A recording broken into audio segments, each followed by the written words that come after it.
इस वीडियो में मैं कंडीशनल फॉर्मेटिंग की एक रियली एडवांस्ड ट्रिक के बारे में डिस्कस करूंगा। यहां पर आपको दिखाऊंगा कि किस तरह एंड फंक्शन और डॉलर के सही इस्तेमाल से एक ऐसा नायाब formula based conditional formatting technique बनता है जिसके जरिए यूजर के दो इनपुट के बेसिस पर आपका सेल कलर हो सकता है। आइए मैं आपको एक एग्जांपल दिखाता हूं। मान लीजिए आपके पास 10 ब्रांचेस के डेटा है फॉर 4 क्वार्टर्स, राइट। यूजर का इनपुट इन येलो सेल में है। वी लुकअप और मैच के जरिए हमने इन दो यूजर इनपुट के बेसिस पे आंसर भी निकाल लिया है। फॉर एग्जांपल ब्रांच 8 क्वार्टर 2 2019 127 की जो वैल्यू है वो इस सेल के अंदर मौजूद है। नाउ मैं चाहता हूं कि जब ब्रांच 6 चूज करूं तो उस सेल को हाईलाइट किया जाए जो ब्रांच 6 ही नहीं बल्कि क्वार्टर 2 2019 भी हो। और अगर मैं क्वार्टर का नाम चेंज करके क्वार्टर 3 कर दूं तो वहां पर भी सेल अपने आप अपडेट हो जाए। इस दौरान मैं यह भी दिखाऊंगा कि लोग गलत अप्रोच कैसे इस्तेमाल करते हैं। तो आइए एक्सरसाइज से स्टार्ट करते हैं। मेरे पास है we look up and match formula to get the answer. Now ज्यादातर लोग एक गलती करती है। वो गलती क्या है?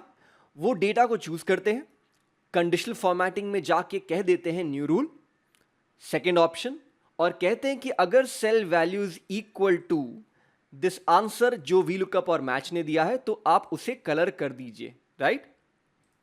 नाउ ऊपर ऊपर देखने से ऐसा लगता है कि मैंने सही किया है, लेकिन यहां पर अगर 127 जो नंबर है दो बार अगर मौजूद है तो दोनों को कलर कर दिया जाएगा। ऑब्वियसली ये गलत है क्योंकि मुझे चाहिए ब्रांच 8 का क्वार्टर 2 2019, ब्रांच 6 का आंसर हाईलाइटेड नहीं होना चाहिए। तो ये गलत टेक्निक को मैं डिलीट कर देता हूं और फ्रेश टेक्निक को इस्तेमाल करने वाला हूं।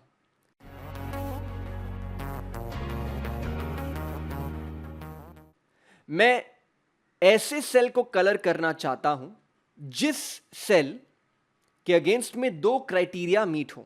पहला कि उनका ब्रांच का नाम येलो वाले सेल से मिलता हो और उनके क्वार्टर का नाम यूजर के दूसरे इनपुट से मिलता हो, यानी कि डुअल कंडीशन। जहां पर भी दो कंडीशन मीट होने चाहिए, for example 2 greater than 0 and 5 greater than 2, जब दोनों कंडीशंस मीट होते हैं तब आपको मिलता है ट्रू। इनमें से अगर एक कंडीशन भी फॉल्स निकला तो आपको आंसर फॉल्स मिलता है। तो जैसा कि हमने देखा पिछले वीडियो में कि अगर आपको फॉर्मूला बेस्ड कंडीशनल फॉर्मेटिंग लगानी है तो आपको एक लॉजिकल फॉर्मूला लिखना पड़ेगा जिसका आंसर ट्रू या फॉल्स हो। तो आइए देखते हैं वो कैसे कर सकते हैं। स्टेप 1, आपने उन सेल्स को चूज करना है जहां पे आपको कलर लगाना है। मैंने ब्रांच को चूज नहीं किया है और ना ही मैंने क्वार्टर को चूज किया है, सिर्फ नंबर्स को। यह है पहला स्टेप। दूसरा स्टेप, मैं जाता हूं कंडीशनल फॉर्मेटिंग में, न्यू रूल में, और चले जाता हूं लास्ट के ऑप्शन में जिसका नाम है use a formula to determine which cells to format. यहां पे मुझे कुछ ऐसा फॉर्मूला लिखना है जिसका आंसर या तो ट्रू हो और या फॉल्स हो, और अगर ट्रू हो तो कलर अपने आप बदल जाए। तो क्योंकि मेरे दो लॉजिक्स हैं इसलिए मैं लिखता हूं equal to and bracket open. पहला लॉजिक कुछ ऐसा होगा कि मैं हर सेल यानी कि ब्रांच के हर नाम को कंपेयर करना चाहता हूं कि क्या वो यूजर इनपुट से मेल खाता है। दूसरा लॉजिक ये होना चाहिए कि जो अलग अलग क्वार्टर्स दिए गए हैं क्या उनके हेडिंग मेरे यूजर इनपुट से मेल खाता है। जहां जिस सेल में ये दोनों कंडीशंस मीट होते हैं वहां पर कलर लगना चाहिए। So basically decision points are made by the user input in comparison to the respective columns or rows. अब यही लॉजिक को लिखने के लिए मैं एंड लिखता हूं ब्रैकेट ओपन। सबसे पहले कहता हूं ब्रांच 1। अब ध्यान से देखिएगा क्योंकि मैंने सिलेक्शन 7th रो से स्टार्ट किया था तो मैं ब्रांच 1 को चूज कर रहा हूं और मैं चाहता हूं कि हर एक ब्रांच का कंपैरिजन इस यूजर इनपुट के ब्रांच से हो। और इस कारण से जब मैंने A7 को चूज किया है तो मैं लिख देता हूं $A7। इसका मतलब यह है कि कॉलम A में ही रहे, कॉलम B ना बने, लेकिन 7 से 8, 8 से 9, 9 से 10 रो में जो तब्दील आप चाहते हैं वो जरूर हो। तो $A7 equal to the yellow cell में जो लिखा है ब्रांच 8, और वहां दोनों तरफ डॉलर है, बिकॉज मैं नहीं चाहता कि यूजर इनपुट के जो येलो सेल है वो और भी कोई सेल में रेफर करें, वो अपनी जगह पर कायम रहे। यह है पहला कंडीशन। आई नो ये थोड़ा डिफिकल्ट है और इसलिए मैंने कहा था ये थोड़ा रियली एडवांस लेवल का कंडीशनल फॉर्मेटिंग है। तो इस फॉर्मूला का जो पार्ट क्या करता है, वो हर एक सेल में जाता है, branch 1, branch 2, branch 3 and so on, और कंपेयर करता है कि क्या वो ब्रांच 8 से मेल खाता है।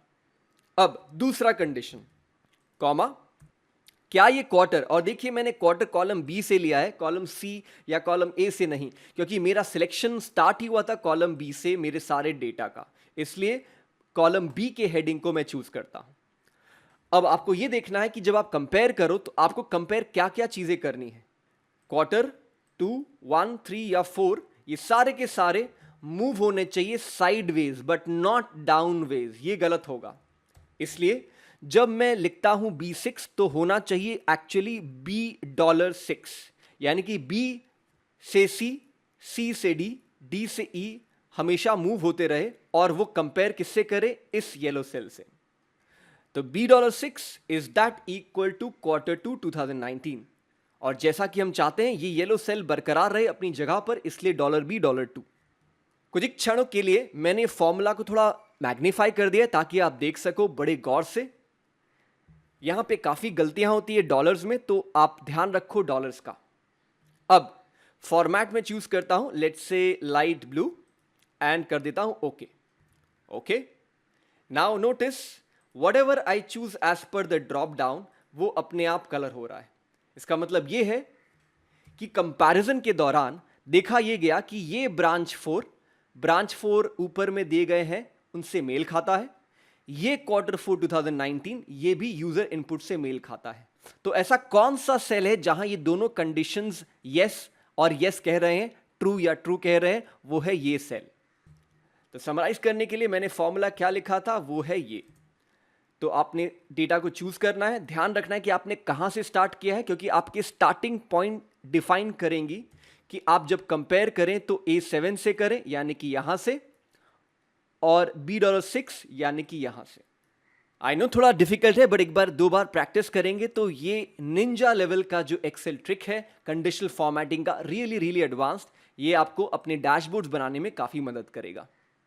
हमें जरूर बताइएगा कि ये रियली एडवांस ट्रिक्स आपको पसंद आ रहे हैं या नहीं, अपने फीडबैक और रिव्यूज के जरिए।